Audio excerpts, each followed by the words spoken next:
Nabi zaman Sugeng di akhir hayatnya itu sering ngendikan tentang al-fitan, tentang tragedi utawi praharang. Itu banyak riwayat yang bahkan Nabi itu pernah ngendikan, saya dan kejayaan Islam itu hanya berumur 36 tahun. Itu sampai menghitung periode 36 tahun. Juga banyak riwayat yang bahkan secara detail saya mencium turba, di mana nanti cucuku terbunuh di situ. Apa kamu gelisah Muhammad? Iya. Kata Jibril, jika kamu mau, saya tunjukkan di tanah mana nanti cucumu akan dibantai. Itu riwayat jauh sebelum Said Husain dibantai di Karbala. Termasuk riwayat-riwayat yang se-ekstrim ini. Jadi ini terus mengaji kalau tinggi-tinggi bahwa nanti pada akhirnya sing mlebu neraka iku ora wong dolim tok, termasuk kita-kita sing saleh. Jadi wis sempat masuk swarga. Wong pontok haudun Nabi berarti mendekati napa? Swarga. Bahkan bagian riwayat haudun Nabi itu fil jannah. Makanya kalau ini cerita, ini amun salah paham tuh. Orang Khawarij itu soleh-soleh wong. Justru karena kesalehannya itu melahirkan tragedi dalam Islam. Karena solehnya itu kemudian mengharamkan barang yang mubah, mewajibkan barang yang sebetulnya hanya sunnah. Penyakit wong soleh mesti begitu. Ane jajal awet kayak itikaf ning masjid seminggu, soleh seminggu. Enggak metu perpal perempuan, amen jagongan ning omah. Ora eling pengen. Padahal eling pangeran iso ning omah iso ning dalan. Cuma dekne selerane kan ilinge ning masjid. Wong itikaf seminggu kok gegere Kak. Enggak kalah. Engko kowe seneng pengajian ya ngono. Wong ini ora seneng ngaji sing teko kok wong limo. Gelem dijak apik ta ora? Padahal ning omah ngurmat anake ya apik. Paham ya? Ning pasar dagang ngurmat anak putu ya apik. Cuma APM kan kiai dari pelepak-pelepok ning masjid. Tapi gara-gara pelepak-pelepok ning masjid seminggu gegere sing aman. Terus menfonis orang lain.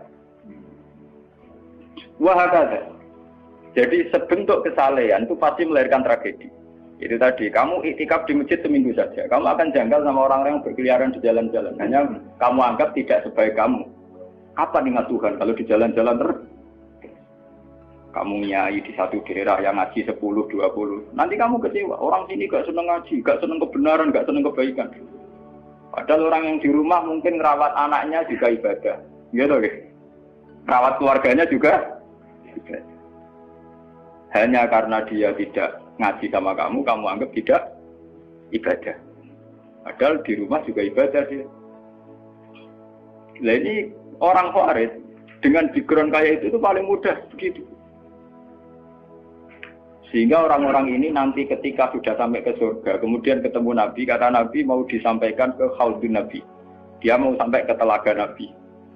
Tapi pas mau sampai ke telaga, terus Nabi diingatkan oleh Allah, mereka tidak layak masuk surga. Innahum qad ahdatsu ba'dak. Mereka bikin bid'ah setelah kamu. Tapi itu umatku ya Allah, saya kenal mereka kenal saya. Ya, tapi subkon itu harus dijauhkan dari surga. Dan ini kalau cerita, kenapa kesalehan melahirkan tragedi? Ini kalau cerita. Dalam semua sejarah dunia, selalu tragedi itu dimulai dari kesalehan. Nggih, mun bener sing terlambat ben sampean ngaji sing.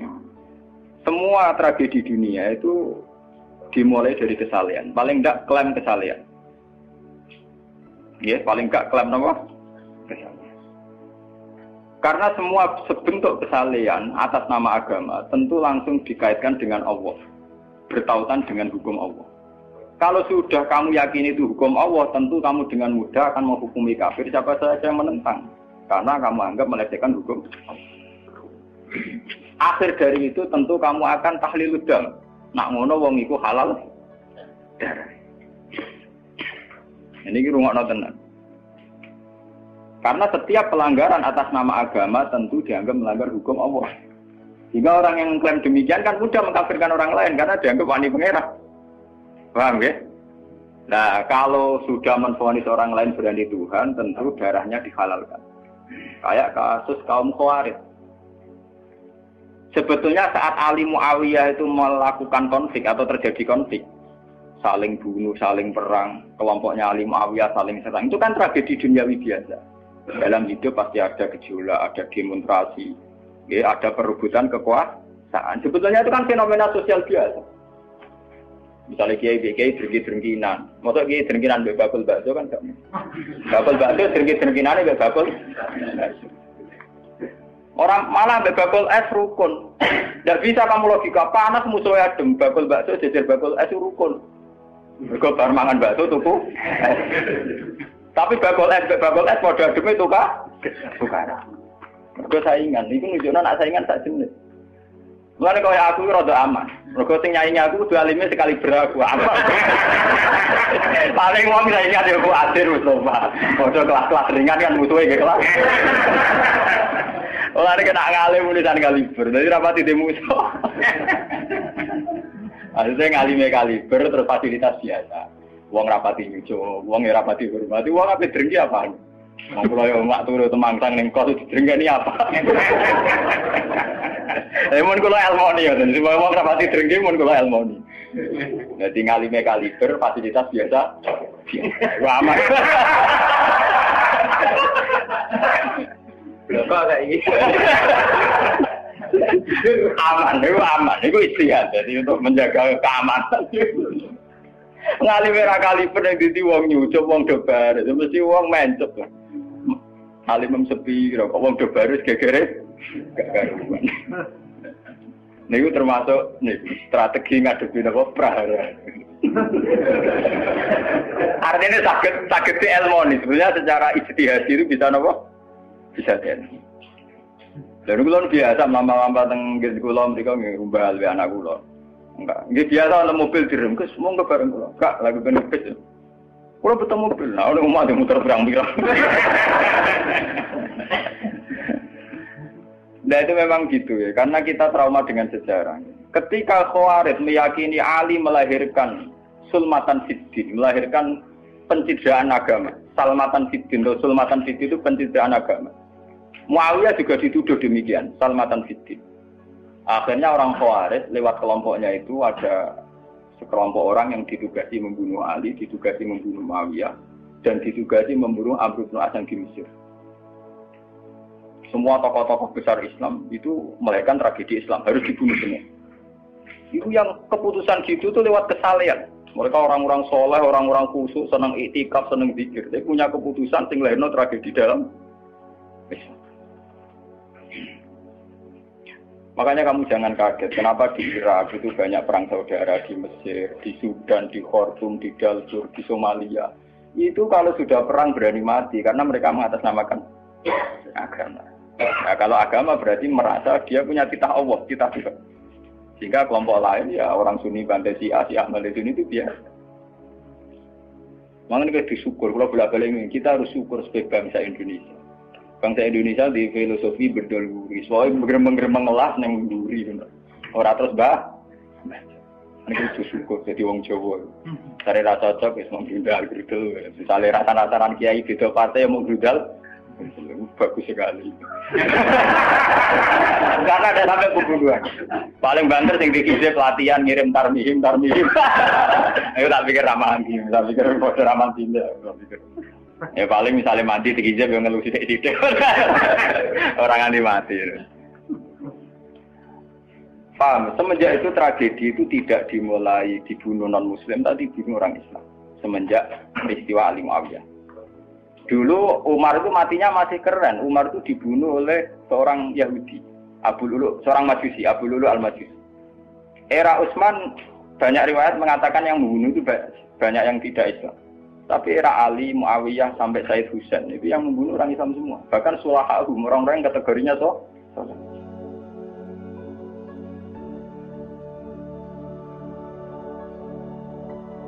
wong soleh macam payah. Baik Madin ora kenal aku ngukumi wong murtad itu biasa. Karena daftar kemurtatan dalam kitab-kitab salaf itu terlalu banyak. Sama kalau ngaji Sulam Taufik, Sulam Safina itu berapa mudah, betapa mudah orang-orang masuk kategori nomor. Mohon teng pondok kula rata rego ajaran. Wah ada sing kiai tanglet kula, Gus yo mboten mlebu ajaran iki pondok jeneng. Lagi bantah aku apa takok? Nak bantah, ya bantah-bantahan, nak takut tak jawab. Ini umum kalau perhitung dong, itu memang resiko. Resiko ada takfir. Bukan kita yang salah, kita kalau tidak punya khazanah banyak itu resiko. Jadi kalau baca kitab gitu harus punya khazanah yang lain yang apa? Banyak. Sehingga tidak mudah mentakfirkan orang atau memurtadkan orang. Semenjak Ali Muawiyah tragedi, karena kelompok-kelompok soleh itu menvonis Ali itu murtad atau Muawiyah itu murtad, kemudian diteruskan, kalau gitu halal darahnya, akhirnya dibunuh. Ali ya dibunuh, Muawiyah ya seringkali mengalami percobaan dibunuh. Ya kalau kan nanti cerita tengah sini, jadi Ali hasil dibunuh, yang Muawiyah sebetulnya subuh itu juga dibunuh, tapi pas itu Muawiyah meriang, yang imami itu wakilnya, sehingga yang dibunuh wakil. Mulane kalau boleh baca cerita, ning tinggon nek wong kesolen mesti pintu-pintu. Wong kuwaris sih pintu-pintu. Wong ngongkon killer, ngongkon pembunuh bayaran kok tarife ngene to. Lah Muawiyah ku sapa? Pokoke sing imami subuh. Ora disifati ciri-ciri spesifik mboten, pokoke sing imami subuh. Lah Muawiyah subuh priyak. Nomor wong imam ya dipateni. Wong apa jenenge? Apa itu istilahnya tugas-tugas yang super bahaya kok tarifnya pokoknya senyum itu wah kemproh warna ini sing piye kotak tapi iya tak ngene sing piye kemudian polisi itu sekitar ora tarifnya pokoknya sing imami ya meriah nasibnya apik jadi ora pembunuh profesional. Walhasil semenjak itu tragedi dimulai dari takfir. Setelah itu ada era Muawiyah punya anak Yazid. Yazid ada isu dia senang nyabu, senang ngeflek. Dia orang yang nakal saat jadi pemimpin. Orang Islam sholat tersinggung. Wong kok dipimpin wong dolim. Orang Islam ekstrem wong kok dipimpin wong ra sholat, wong ra bener kok mimpin wong bener. Akhirnya Madinah bergejolak. Madinah bergejolak ini kemudian banyak yang merokokasi Said Husain supaya ngambil alih kepemimpinan sinten. Sampai nak cerita di tragedi ke saya. Walhasil Said Husain akhirnya lewat bantuan orang-orang Kufah. Orang Kufah itu saat ini dari wilayah Irak ya. Jadi kayak Kufah, Asfahan, terus Nahawandu itu ikut wilayah Irak dulu. Ketika Irak pecah dengan Iran, ikut wilayah apa? Iran. Dulu yang situ semua itu namanya orang dulu kalau bilang itu Kufah sama Basra. Gitu, makanya kalau di kitab-kitab Nahwu semua kitab salah kalau bahasakan kawasan itu, kalau tidak kawasan Kufah ya apa?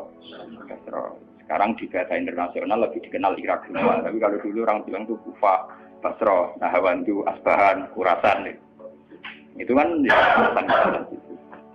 dan Rosan. Orang-orang Kufah datang ke Madinah.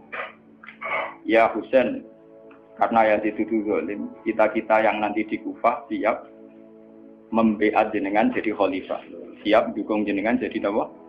Khalifah. Ini ku mengkudeta kepemimpinan ya Yazid. Said Husain sebagai orang junior, beliau konsultasi sama Sayyid Ibn Abbas. Ibn Abbas itu pernah paman, karena Ibn Abbas itu misananya Nabi. Ya Ibn Abbas itu kan misananya sinten Nabi. Beliau itu sugeng nanti era Said Husain ya. Ibn Abbas sugeng nanti era Said Husain. Ketika Said Husain konsultasi sama Ibnu Abbas, dihentikan Yabna Ammi, Al-Kufah la tafi. Sopo sing ape dukung kowe? Tiang Kufah ya Ammi. Wong Kufah atau jujur. Wong Kufah itu bulet gak welet. Al-Kufah la tafi. Wong Kufah nak janji atau nepat. Dulu kayak kawasan Kufah ini sampai kalau cerita sejarah, ben sampean roh. Kan tiap daerah kan terkenalan dewe-dewe. Ono daerah terkenal Bedol Guri, ono daerah terkenal Badoan. Ibu tenan ora tiap daerah kan terkenalan dewe-dewe. Yang repot terkenal Bedol Guri, ono terkenal kayak Madura Badoan, ono terkenal daerah, oh daerah kono medhit kabeh. Nah, kawin nang Sunda, wah wani wong lanang kan tiap daerah dia terkenalan sendiri-sendiri. Paham ya? Karena perilaku budaya orang mesti ada ciri. Nah, itu di era itu Kufah itu punya ciri khas Al-Kufah la tafi. Wong Kufah mesti ora jujur. Tenang. Walhasil akhirnya Said Husain minta maklum ya, minta supaya dimaklumi. Ya Ami, saya ini sudah bertekad untuk menuruti permintaan orang-orang Kufah. Jadi meskipun paman saya melarang, saya tetap berangkat. Kata Ibn Abbas, ya sudah kalau itu jadi keputusan kamu. Mulanya Said Husain terkenal Said sing berengkel. Mulanya kena dititeni. Said sing turunan Husain, ini rata-rata berengkel-berengkel. Nggih, kados orang Iran itu rata-rata Sayyidnya Husain. Kados Abdul Qadir, kados Sayyid Muhammad itu Al Hasan. Makanya kalau Sayyid Muhammad itu Al Hasan rata-rata karena Sayyid Hasan dulu itu yang punya keputusan amul istima. Jadi tidak mau perang. Sehingga era Sayyid Hasan yang dikatakan amul istima. Tahun bersatunya umat. Era Husain betul. Walhasil wala-wala cerita Sayyid Husain kersok dibawa orang Kufah menuju Irak. Pas sampai Karbala. Terus Sayyid Husain bilang gini sama pengawal-pengawalnya, ini sampai mana? Ini Karbala ya Husain. Sayyid Husain hadihi karobun wa bala. Ini karobun, kesusahan wa balaun dan tragedi ujian. Delalah pasukan yang dikirim Yazid bunuh Sayyid Husain ya pas dimuti Karbala. Dan itu yang diperingati orang Syiah di 10 Muharram yang disebut tragedi Karbala. Makanya bendera-bendera Syiah itu tulisannya ya Husain karena orang Syiah meringati hari meninggalnya Husain itu jadi hari suci betul. Dari besarnya orang Syiah itu hari tragedi Kabupaten Sinten Husain yaitu di Karbala. Nah kemudian versi cerita itu bulat. Kalau versi Sunni karena sini model Kiai Indonesia, model versi Husnudzon. Itu jari ini pengawalnya Muawiyah itu tidak disuruh bunuh, disuruh konsultasi saja. Cuma mereka overacting bunuh. Sehingga dalam keyakinan Sunni bahwa Yazid itu tidak dosa-dosa amat karena tidak nyuruh nama. Tapi nak cara Syiah, nyatanya mata ini kok dikelah-kelah, mata ini ya mata. Wah semenjak itu lahirlah kelompok Syiah besar-besar. Siapa yang berbau Yazid, berbau Umayyah harus dibunuh. Kemudian dendam ini dijilmakan menjadi kelompok besar di dunia. Ini Syiah. Nanti sama. Syiah itu nak muji-muji kaya-kaya agama itu dimulai Husain. Yes. Wes ngono Husain delalah bin Ali. Di Nabi Muhammad, idola sentrale Ali. Terus yang dianggap kesatria prajurit napa? Husain. Sehingga agama versi Syiah itu ya 3 itu. Muhammad, Husain, Ali. Karena referensi agama Syiah itu hanya ini. Ali zaman sugengnya Nabi ya terkenal pahlawan perang, terkenal kesatria perang. Husain ya kesatria perang. Sehingga orang Syiah tidak punya rujukan kecuali sejarah kesatriaan. Ngadepi Musa wani mati. Kata Iran saat ini Ahmad Benedek itu orang Iran perasaannya begitu. Ngadepi Musa ya mati, wani mati. Beda perasaannya ahli sunnah karena ahli sunnah ngidola no sahabat sing kuno ya idola. Sing ora jelas ya napa? Idola. Wah, akhirnya sahabat macam-macam. Jale madung idola no sahabat topo sing nak ono perang mirip. Terus Mustafa ngidola no topo sing ora jelas penting itikaf. Itu kelebihannya Sunni karena ngakui semua sahabat jika perilakunya variasinya banyak. Lho tenan niku boten kuyon niku. Karena variasi idolanya apa? Banyak. Jika orang Sunni bentuknya beda-beda. Mungkin tidak kebeda. Mungkin tidak kebeda sing ngene. Oh, pengamat itu ngamati salat ngono paling pusing. Muka ono sing standar. Salate Muhammadiyah, PKS, Salafim di standar. Carane ngono pusing. Dia ini terkenal alim. Allahu Akbar. Ono sing waslok, Allahu Akbar. Allah.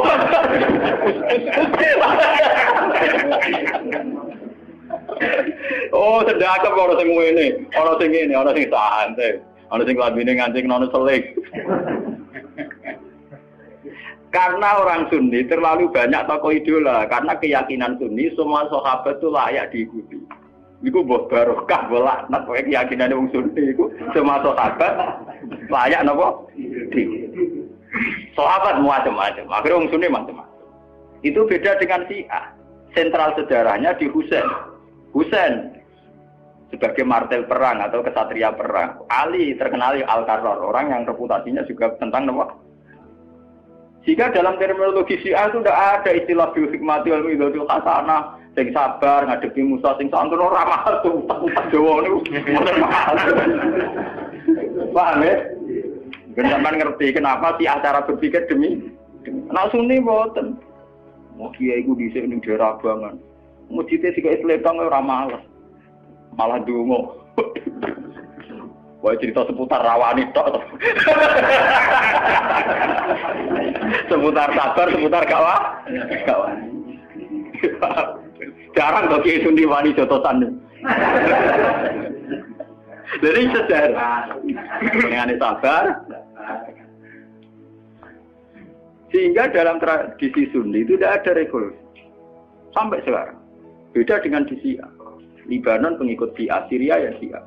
Iran juga Syiah. Meskipun Syiah sendiri punya variasi, kayak Syiah Imamiyah, Syiah Ismailiyah, Zaidiyah, dan sebagainya. Tapi trennya sama, tetap menjadikan Said Hussein sebagai sentral.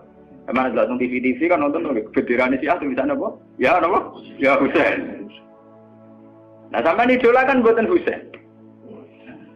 Idola Hasan. Said Hasan itu rasa seneng perang. Tapi semua ya kok. Jadi ya Pak Kiai Jawa perang barang. Germapan didik, napa poli? Ya, jadi sejarah berulang. Ya apa-apa. Jadi perang repot. Mau yang mirip perang. Itu cerita. Bon akhirnya setelah era Yazid, kemudian ada dinasti-dinasti. Kemudian era Yazid karena bin Muawiyah disebut dinasti Umayyah. Orang-orang penggemar Husain karena Husain itu mimpi Rasul melahirkan dinasti. Jadi disebut dinasti Fatimiyah. Sebenarnya dinasti Fatimiyah itu bukan dinasti turunan Husain, karena saking cintanya ke Husain mengatasnamakan dinasti Fatimiyah. Ada perang. Hasil wala-wali zaman nanti dinasti Fatimiyah itu kuasa. Ketika kuasa sempat bikin Al-Azhar. Jadi Al-Azhar dulu itu barokahnya dinasti Fatimiyah. Al-Azhar itu dari kata Fatimah Zahra. Af'al tafdilnya Zahra itu Al-Azhar. Kayak Hasna, kalau mu'anats kan Hasna. Kalau bahasa Arab untuk af'al tafdil Al-Ahsan. Jadi kalau Zahra berarti menjadi Azhar. Itu karena bahasa saja kayak Hasna mu'anats, kalau Ahsan untuk af'al tafdilnya. Jadi kalau Zahra jadi apa? Azhar. Jadi kata Fatimah Zahra. Ya sudah begitu. Artinya semenjak tragedi Ali Muawiyah itu kemudian orang Islam itu sudah perang terus sama Islam terus. Ya, dinasti Umayyah, digusur Abbasiyah, Fatimiyah terus begitu. Sampai terakhir di Seljuk kayak zaman era Bauddin Leng, Timur Leng dan sebagainya. Kemudian agak bersatu saat terjadi perang salib, yaitu disatukan oleh kepentingan melawan Pangeran Philip dari Prancis dulu saat menyerang Baitul Maqdis. Itu ada perang salib satu yang dipimpin Salahuddin alaihi. Itu mendingan karena ada musuh. Nanti kadang musuh itu dibutuhkan oleh dari Sayyidina Imam Syafi'i ngendikan musuh yang berpikir luwih apik dibanding kanca. Kok kanca ku nek ana musuh tukaran musuh dhewe mbek kancane dhewe. Mane sakjane partai-partai Islam kudu duwe musuh bersama. Malah dhewe partai-partai dhewe Islam kah? Islam kah? Jadi mesti kalau di Indonesia dijajah Belanda ya sepakat. Pokoknya sementing Londo diusir. Beda agama, beda partai musir Belanda. Jadi rana Belanda, rana Jepang ya usir-usiran. Itu sejarah. Mulai dulu trennya sejarah begitu. Nah, semenjak itu sudah disebut fitnah. Kalau sudah fitnah itu la tusibanna alladziina dzalamu minkum. Yang kena tidak yang salah saja, yang soleh juga kan kena. Kalau fitnah itu sudah kena, sudah jatuh, pasti yang kena semua. Yang soleh juga ikut kena. Akhirnya orang-orang soleh itu banyak yang meninggal.